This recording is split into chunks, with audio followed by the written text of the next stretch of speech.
¿Qué tal, mis queridos salmones, camaradas de la contracorriente? Bienvenidos una vez más a este su canal Soy Salmón, ese rincón donde nos gusta nadar en las aguas profundas, ahí donde la historia oficial no se atreve a meter las manos porque se mancha el traje. Hoy les traigo una historia que parece chiste, pero es anécdota, una de esas contradicciones exquisitas de nuestro amado México.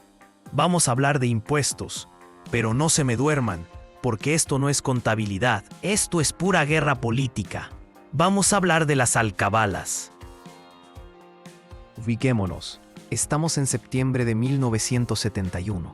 El presidente Luis Echeverría, en su informe de gobierno, anuncia con bombo y platillo que por fin se han suscrito convenios para suprimir definitivamente las alcabalas. Y uno dice, qué bien, pero esperen un momento. ¿No se suponía que eso ya estaba prohibido?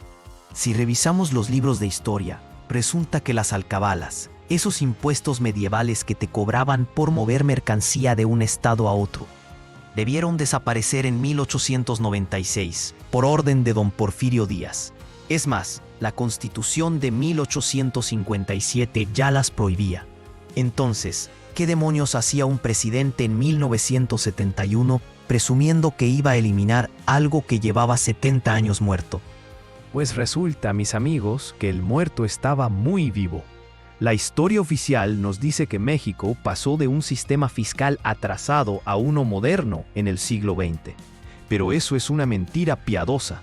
La realidad es que las alcabalas sobrevivieron, mutaron y resistieron. Y aquí viene lo interesante.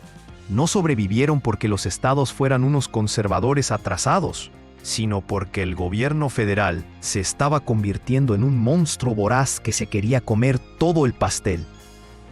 Piénsenlo así. Durante el siglo XX, la federación empezó a quitarles a los estados sus mejores fuentes de dinero. Primero se quedaron con los impuestos del petróleo, luego con la minería, la electricidad, el tabaco.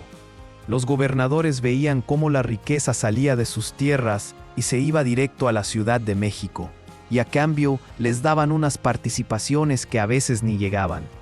Entonces, ¿qué hicieron los estados para no morirse de hambre? Pues desempolvaron las viejas mañas, las alcabalas. Crearon impuestos disfrazados, le llamaban impuestos a la venta de primera mano o cobraban por la inspección de ganado. Había municipios en Durango que te cobraban casi 14 pesos por sacar un carro de maíz.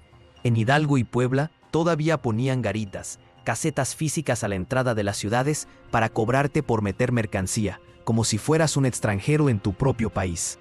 Y no crean que eran 2 o 3 estados rebeldes. En 1948, cuando el gobierno quiso imponer un impuesto único, el impuesto sobre ingresos mercantiles, 14 estados le dijeron no, gracias. Y entre esos rebeldes estaban los pesos pesados: Nuevo León, Jalisco, Sonora, Chihuahua, el Estado de México. Estos estados defendían su soberanía con uñas y dientes, porque sabían que si cedían, se convertían en mendigos del gobierno central. El gobierno federal, con su retórica de modernidad, decía que estos impuestos eran anarquía fiscal y que los estados que los cobraban no eran democráticos, sino sucesores de los conquistadores. Háganme el favor. La federación acusando de tiranos a los estados a los que estaba asfixiando económicamente. Al final, ¿cómo se resolvió este pleito de vecindad?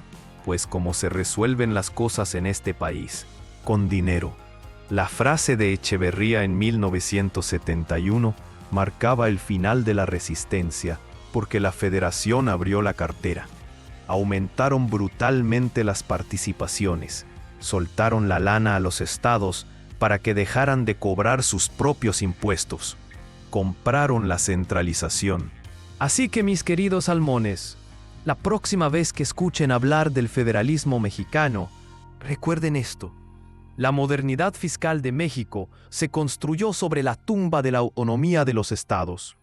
Las alcabalas del siglo XX no eran un error del pasado, eran el grito desesperado de unos estados que se negaban a ser simples sucursales del poder central. Ganó el centro, como siempre, y nos vendieron la derrota como progreso. Soy Salmón, nadando siempre a contracorriente. Nos vemos o nos escuchamos en la próxima. ¡Salud!